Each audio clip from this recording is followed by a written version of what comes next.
In 2020, in a small California mountain town, 5 women disappeared. I found out what happened to all of them, except one, a woman known as Dia, whose estate is worth millions of dollars. I'm Lucy Sheriff. Over the past 4 years, I've spoken with Dia's family and friends, and I've discovered that everyone has a different version of events. Hear the story on Where's Dia? Listen on the iHeartRadio app, Apple Podcasts, or wherever you listen to podcasts. Hey there, folks. Amy Robach and TJ Holmes here from the Amy and TJ podcast. That's right. We are bringing you the Tea from Paris, beginning every single day, Friday, July 26th at 9 a.m. Eastern. Yeah, Tea from Paris. I don't know if we're married to that name, but the point is, we'll tell you what's going on. We'll tell you what's hot, what's not. Bottom line, everything you need to know that's going on in Paris during the 2024 games, you're going to get it from us. Listen to Amy and TJ on the iHeartRadio app, Apple Podcasts, or wherever you get your podcasts. Guys, we are back. We are so excited. It is season 2 of your favorite New Girl Rewatch podcast. We have got a new season. We got a new name. We have got some of your favorite people from the New Girl universe. We've got the creator and showrunner, Liz Merriweather. We got the Max Greenfield, Olivia Munn. We also have some of your least favorites, like Jake Johnson. Lamorne. Yeah, what's up? We do have Jake Johnson, though. Yeah. Listen to The Mess Around on the iHeartRadio app, Apple Podcasts, or wherever you get your podcasts. This is Let's Be Clear with Shannon Doherty. Unacceptable. But, hi everyone. Did you hear the unacceptable? Do you guys recognize that voice? No. Because even if I weren't looking at this person, I would still recognize that voice. But you're listening to, God, what's the name of the show now? Let's Be Clear with Shannon Doherty. Serious. And I have Holly Marie Combs back. I know you're all very excited about that. If you don't recognize my voice, you will recognize my far too loud laugh. I try to lean back. That's good because, it's loud. So Holly is here because we wanted Because I live here. How dare you? Because she picked out her room here. Grey Gardens all the way. Yeah. And it's just prepared for her all the time. When she's like, okay, flying in, it's like a big panic moment for me where... Why? Because Claudia, my housekeeper, who's like a family member, I look at her and I'm like, oh my God, we have to make sure it's like really clean. I do believe I've lived with you since I was 22. But it's always been clean. Yes. I know, because nobody sleeps in that room. Nobody cares. I know, but I don't want you sleeping on sheets that are, have been like not changed for 10 days. What kind of parties are you having here? None. Nobody goes in that room. But, if you don't wash your sheets for 10 days, they get stale. That's disgusting. Yeah. Ugh. Goodness. Who knew? I didn't know. Anyway, so I have you back on because I just want to talk about that House of Halliwell. Okay. Yours and Brian and Drew's podcast. What about it? It's really good. Thanks. It's really good. We just try to have a good time. I mean, it's nothing studious. You guys do have a good time. And I feel like the conversations are always really interesting and you're learning something. And you guys have been on break, on a hiatus. Yeah. Well, there are reasons for such things. So maybe we should get into those reasons. What are the reasons, Holly? You're the reason. I feel like I'm the reason. The soundtrack should start now. Shannon's always to blame, you guys. You're the reason. No, truly. I'm glad you decided to join us after I asked you a year and a half ago. She takes a lot of courting. No, I didn't know what a podcast was. No, you didn't. I had no idea. I thought it was basically like a TV show and I didn't understand why there wasn't a deal up front and why I wasn't getting paid. Right. I was clueless. I have that text, or maybe it's an email that says when there's a producer and there's money. And I was like, wait, we're independent. We're broke. We have no money to give you. And you were like, nah, bruh, nah. But that's okay because you found a producer and you found some money. You freak me out when you're like, no, we should do this then and we should do this now and I'm going to make it happen. And then you do. And it's really fucking creepy. I know, but you love it because... No, I don't. Well, okay. Yes, because I did find the money. Yeah. We had this conversation that we all got paid and I found iHeart who wanted to do it. Right. We had this conversation where I told you my husband said, well, if Shannon is involved, it will be successful. And I was like, whoa. I paid Mike to say that. I Venmo'd him. So rude. I was like, Mike, what's your Venmo? How dare you? Say this to But Holly. he does know, and you do know, and it's common knowledge about me that I'm not nearly as ambitious as I should be. And I'm very happy to just retire on an island until I come here because I'm sick of the island. But retirement Everything's only fine. is possible when you have a certain amount of money in your bank Sure, account. that would be nice. Right. So for me, I mean, I'm not quite sure I'm ready to like retire. You will never. Less work is nice sometimes. Mm-hmm. Less responsibilities and obligations. So I guess I'm in the mindset now of I need to make as much money as humanly possible over the next 2 years, bank it, put it with, my investment place, like build that so that I don't have to work and I only work when like I really want to. And I can also, go on a lot more vacations. As you should. But then also like when I pass away, my mom's got like a, nice little nest egg and I don't have to worry about her. For you, projects are motivating and appealing, whereas I'd rather just disappear. So this is hard for me. It's hard for me to be on camera every day again. It's hard for me to hear my own voice. It's not who I am anymore. Like my mom my mom just moved in with me, if people don't know by now. But my mom keeps putting up like charm pictures. Why is she putting up charm? Just to like remind you I don't know. of like what working is like? I don't know, but it's like, But you work extremely hard. I know you want to say that you're retired, but you work really hard. Like you do so many conventions and then you guys were doing the podcast. Mm-hmm. And I don't think anybody realizes how hard the podcasts actually are, but they're not easy to do. No, I mean, it's weird to watch yourself do and say things from 25 years ago. And, I'm super critical and people do not like when I'm critical of the episodes or of myself. But I can't not be because you have to be honest. I'm not going to toot my own horn. No, that's ridiculous. Even when I was watching it last night for this thing that we talked about that we're not talking about. But we're talking about it. So like, that's the whole point of you being here. Right. Besides you just, missed your bedroom here. Yes, I did. Sometimes I need a break from my retirement. But I still am critical. Like I look at, the 25-year-old me and I'm like, I would have done that differently. I could have done that better. I should have been more something in that moment. That's interesting because I watched, as you know, for the rewatch, like 4 or 5 episodes. In a row, by the way. In a row. And I was really impressed with you. Obviously, I knew you were a good actress. You were also my friend. It's why I was like, she's doing the show or I'm not doing it. Right. And you were really good. I liked the choices that you made. I liked how, you have your own sense of humor in the show. You're a little uncomfortable at times, but it comes out very funny.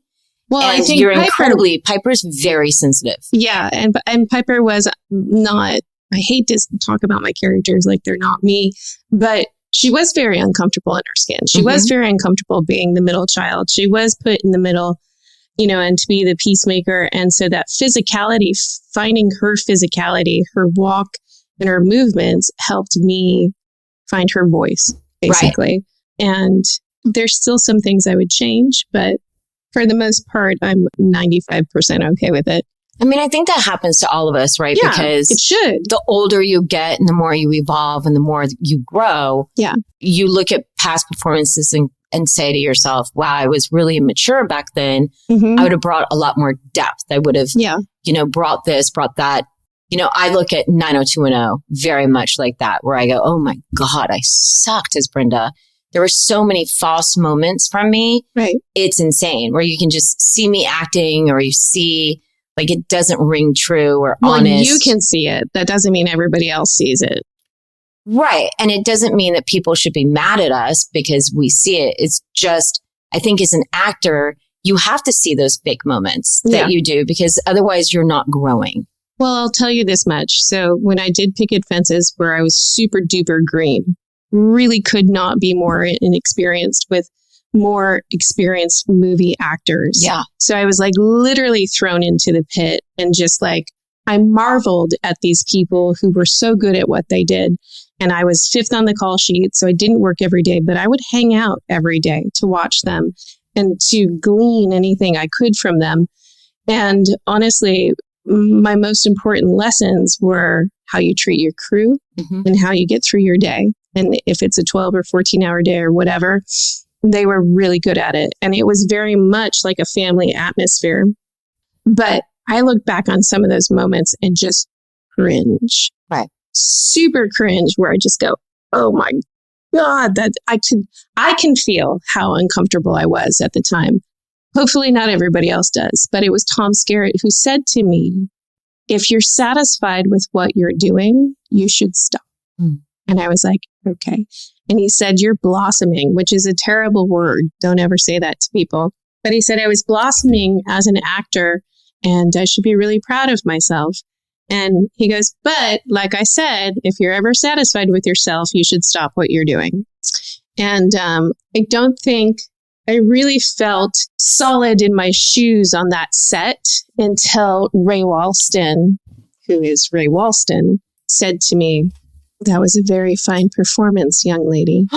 And I just about died because David Kelly did a terrible thing to me and made me give a monologue. And not just in front of him, but also in front of the Supreme Court. I was not qualified. I was not old enough. She was not all the things. So playing that character literally was like trial by fire. Right. I had to rise to every occasion. I had vocabulary words that I didn't even know what they meant. I had to look up words in my dialogue.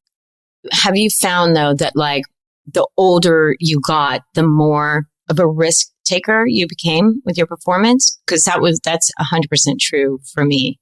It's like the self-consciousness of my youth started to go away, and I started to feel a lot more free. Like the 90210 reboot, it didn't do well, but I could not be happier with my performance because I tried something completely different. No, I feel like I'm always kind of on that treadmill to be better and do better. And yeah, like I haven't met a performance I'm satisfied with yet.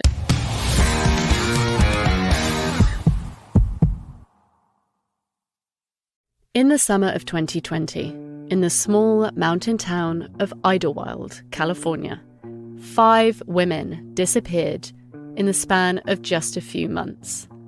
Eventually, I found out what happened to the women, all except one, a woman named Lydia Abrams, known as Dia.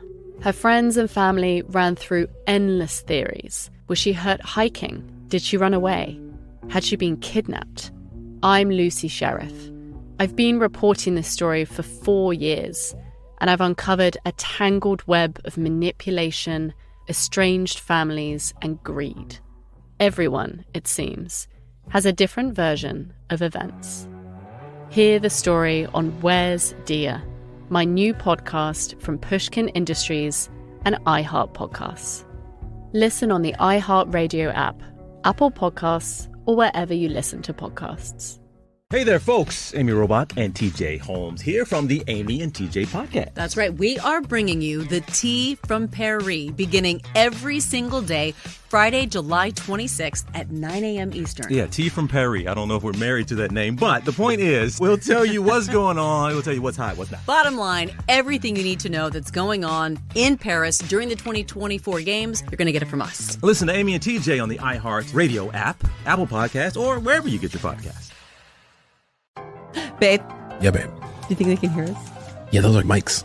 Guys, we are back. We are so excited. It is season 2 of your favorite New Girl Rewatch podcast. We have got a new season, we got a new name, and we got a brand new episode every week starting July 2nd. Yeah, I am so excited for you folks to check out this mess around. When I say it's going to get weird, I mean, it's going to get Just weird. okay, save it for the show. Okay, that's probably for the best. We've got some of your favorite people from the New Girl universe. We've got the creator and showrunner, Liz Merriweather. We got the Max Greenfield, Olivia Munn. We also have some of your least favorites, like Jake Johnson. Lamorne. No, I'm just saying, like, if you're listing off your favorites, like, he's still a favorite. He just, Hannah, what's up? We do have Jake Johnson, though. Yeah. Listen to the mess around on the iHeart Radio app, Apple Podcasts, or wherever you get your podcasts.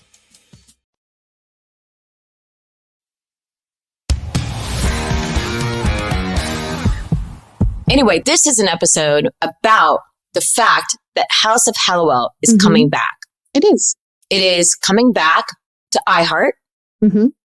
So more people will have access to it. Hopefully, yes. You don't have to join No. a thing. You don't have to pay extra money. You don't have to any of that. Like Right. if we do an episode about, bloopers, outtakes, whatever, they're there for everybody to see. Yes. And I am joining, You are joining.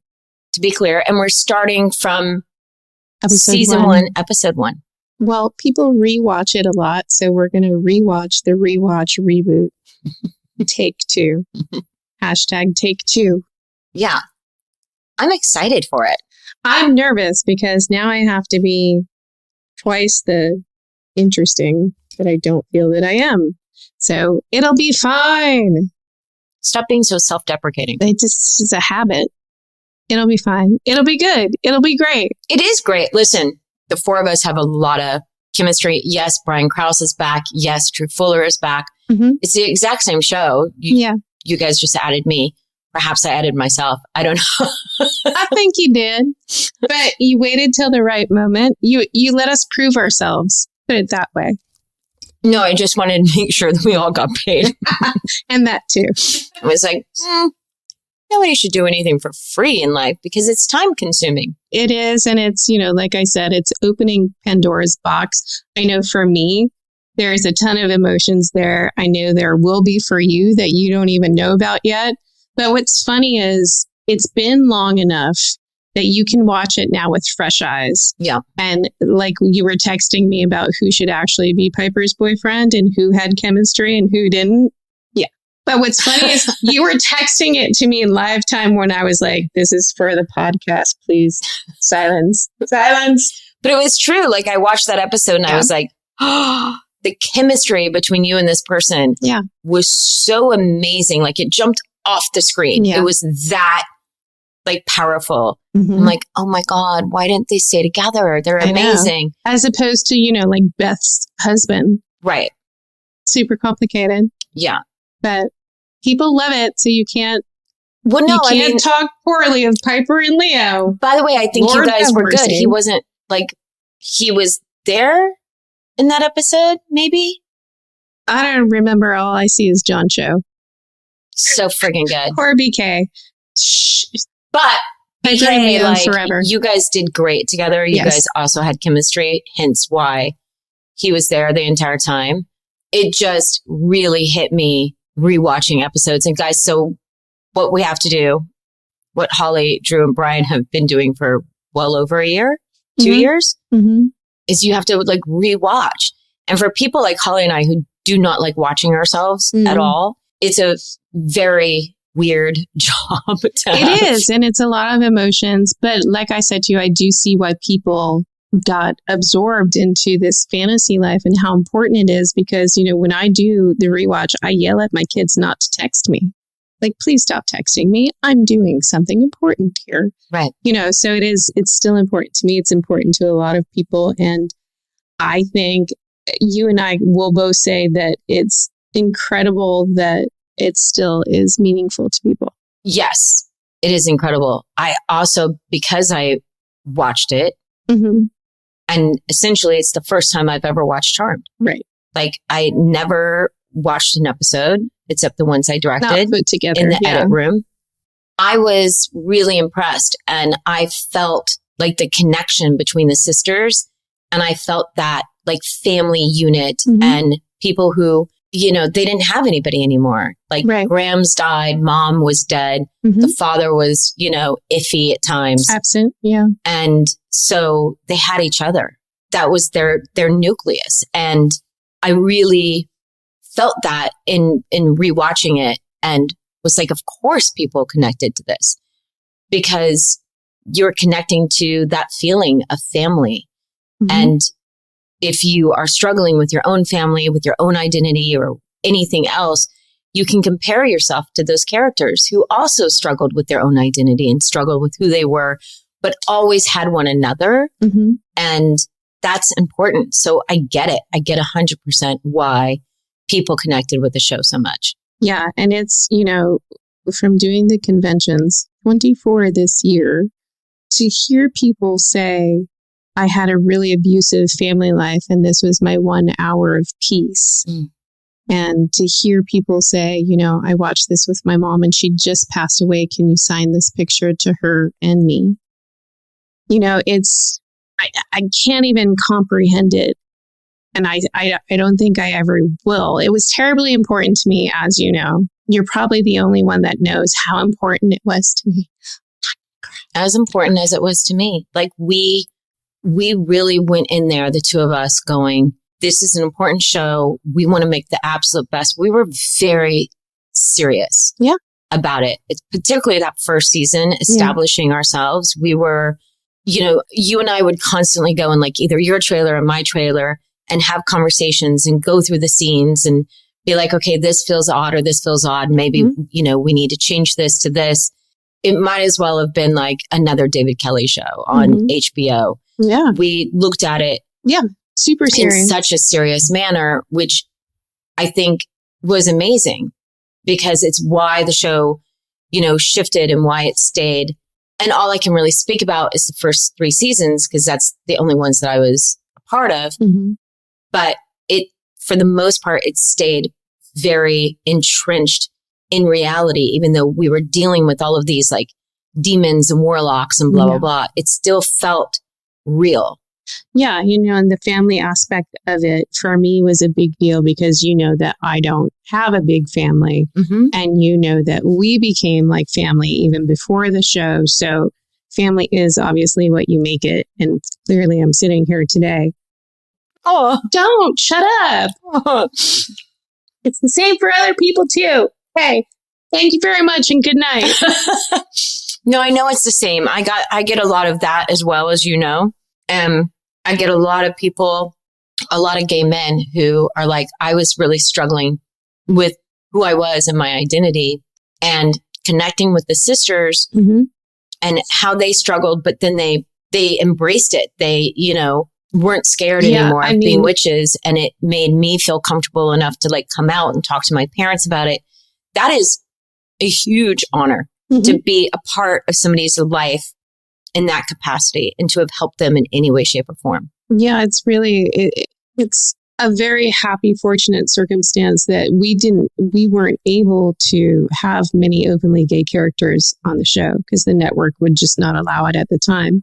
And I remember when I got Pretty Little Liars, I was like, are we allowed to do this on television now? Because we weren't before. And on Picket Fences, I did the first lesbian teenage kiss. And that was a huge problem for the network at the time. And they blacked it out and all the other things. Really? Yeah.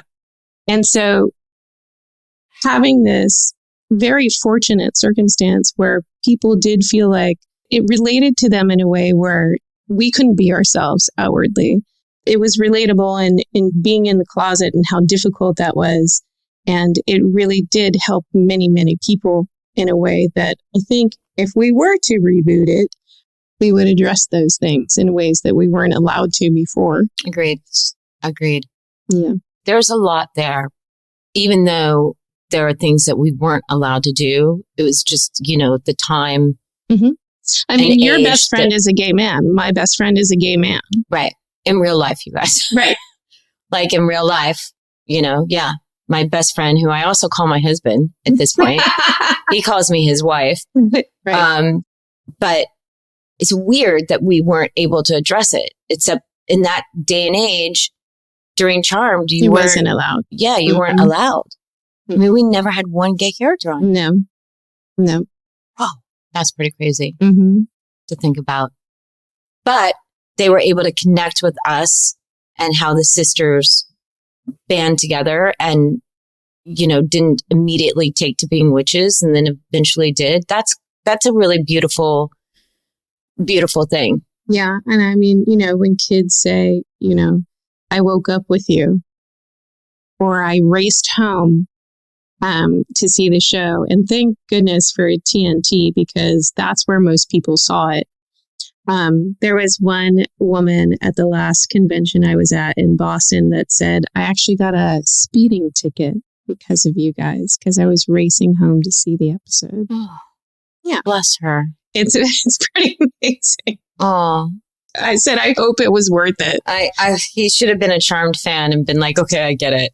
She is. Well, that's when you had to actually be there to see something, instead of binge watching, which you just did 4 episodes, you binged watched. It was actually 5 episodes.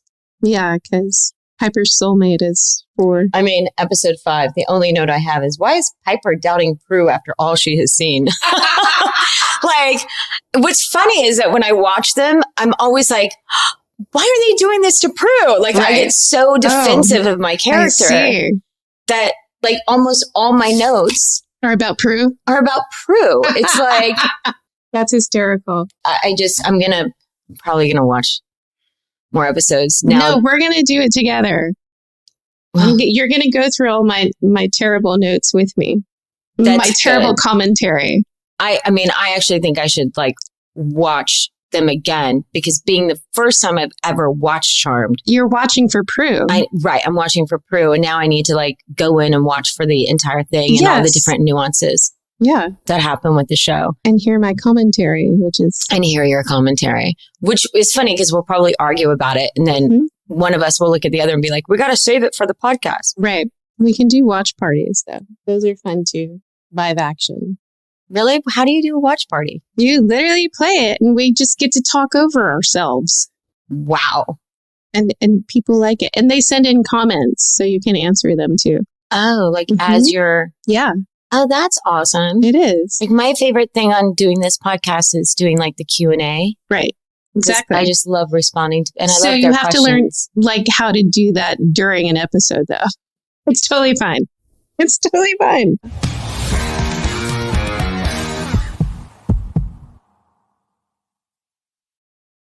In the summer of 2020, in the small mountain town of Idlewild, California, 5 women disappeared in the span of just a few months. Eventually, I found out what happened to the women, all except one, a woman named Lydia Abrams, known as Dia. Her friends and family ran through endless theories. Was she hurt hiking? Did she run away? Had she been kidnapped? I'm Lucy Sheriff. I've been reporting this story for 4 years, and I've uncovered a tangled web of manipulation, estranged families, and greed. Everyone, it seems, has a different version of events. Hear the story on Where's Dia, my new podcast from Pushkin Industries and iHeart Podcasts. Listen on the iHeart Radio app, Apple Podcasts, or wherever you listen to podcasts. Hey there, folks. Amy Robot and TJ Holmes here from the Amy and TJ podcast. That's right. We are bringing you the tea from Paris, beginning every single day, Friday, July 26th at 9 a.m. Eastern. Yeah, tea from Paris. I don't know if we're married to that name, but the point is, we'll tell you what's going on. We'll tell you what's hot, what's not. Bottom line, everything you need to know that's going on in Paris during the 2024 games, you're going to get it from us. Listen to Amy and TJ on the iHeart Radio app, Apple Podcasts, or wherever you get your podcasts. Babe, Yeah, babe. do you think they can hear us? Yeah, those are mics. Guys, we are back. We are so excited. It is season 2 of your favorite New Girl Rewatch podcast. We have got a new season, we got a new name, and we got a brand new episode every week starting July 2nd. Yeah, I am so excited for you folks to check out this mess around. When I say it's going to get weird, I mean, it's going to get Just weird. okay, save it for the show. Okay, that's probably for the best. We have got some of your favorite people from the New Girl universe. We've got the creator and showrunner, Liz Merriweather. We got the Max Greenfield, Olivia Munn. We also have some of your least favorites, like Jake Johnson. Lamorne. No, I'm just saying, like, if you're listing off your favorites, like, he's still a favorite. He just, Hannah, what's up? We do have Jake Johnson, though. Yeah. Listen to the mess around on the iHeart Radio app, Apple Podcasts, or wherever you get your podcasts.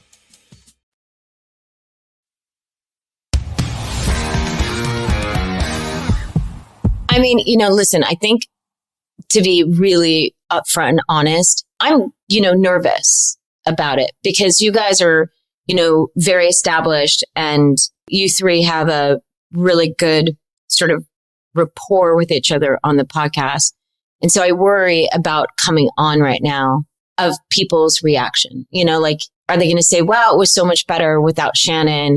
But it's because I'm always expecting rejection But or here's the hate thing. or something. You can't please everybody all the time. Clearly. So there is that. And, at this point, I feel like the less social media happening in my life, the better. Yeah. And you just have to be true to yourself and true to our, audience and, and why we're here and what it means. And, it means a lot to us.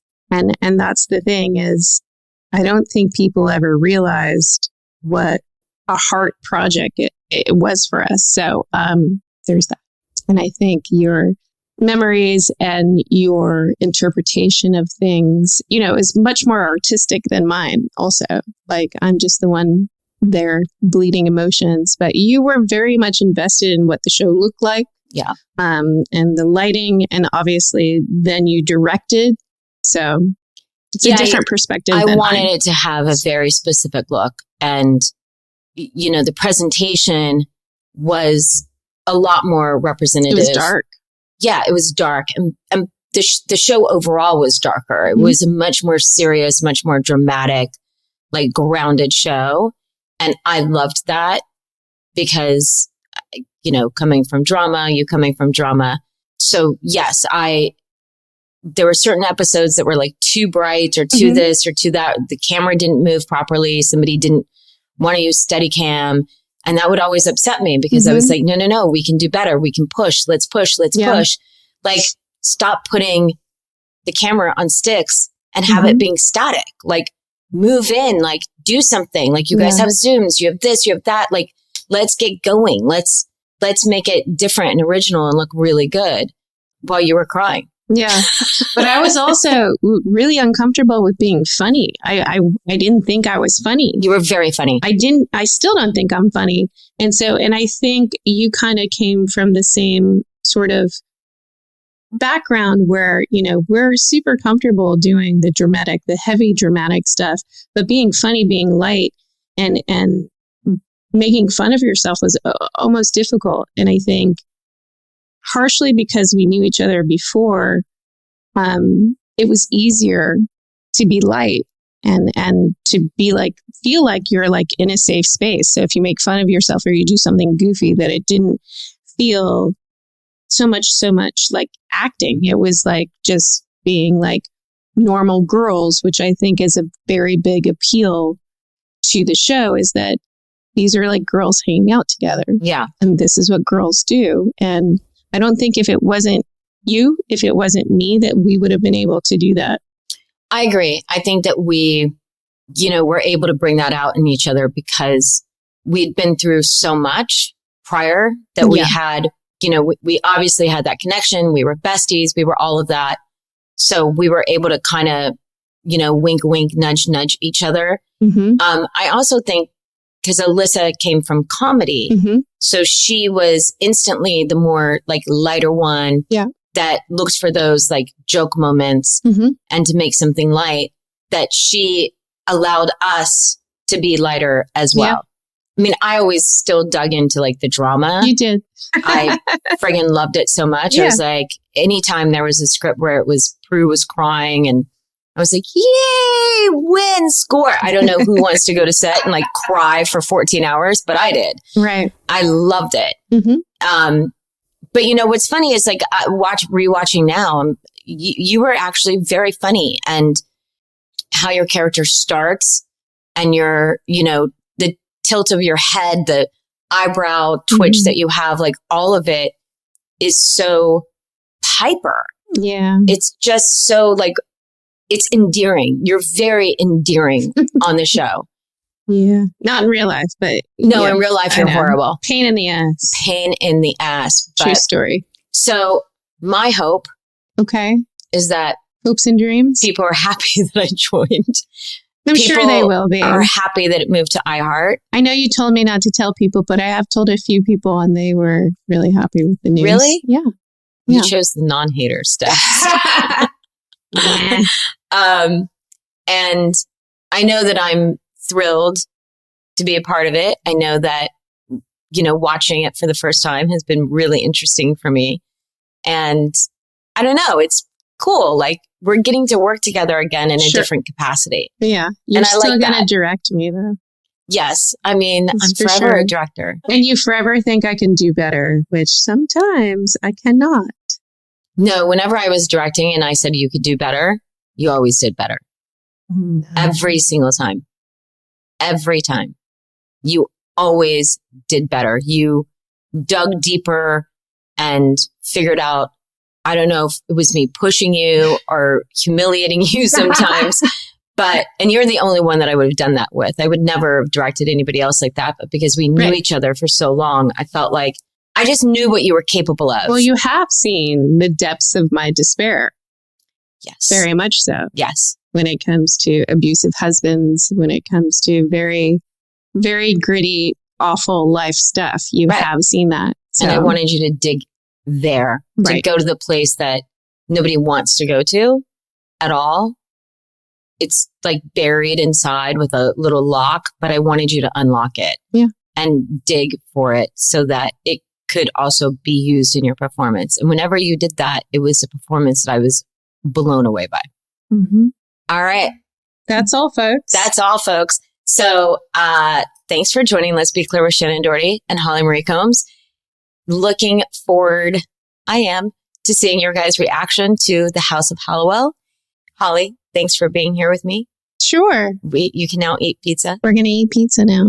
And probably watch some Charmed. At least 2 episodes. At least 2 episodes. That's all your right. homework. We love you guys. See you soon. Blessed be.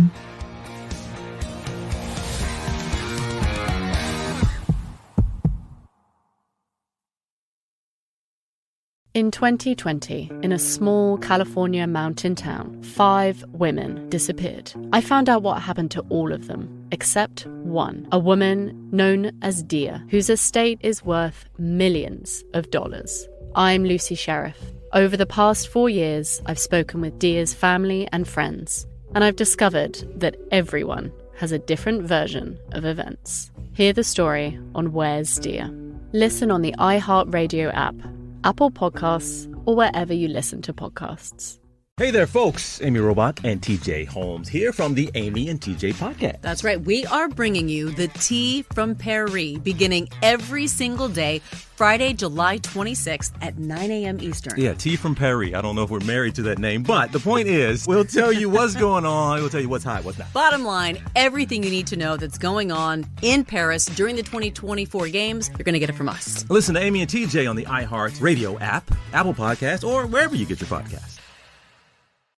Guys, we are back. We are so excited. It is season 2 of your favorite New Girl Rewatch podcast. We have got a new season. We got a new name. We've got some of your favorite people from the New Girl universe. We've got the creator and showrunner, Liz Merriweather. We got the Max Greenfield, Olivia Munn. We also have some of your least favorites, like Jake Johnson. Lamorne. Yeah, no, what's up? We do have Jake Johnson, though. Yeah. Listen to The Mess Around on the iHeartRadio app, Apple Podcasts, or wherever you get your podcasts.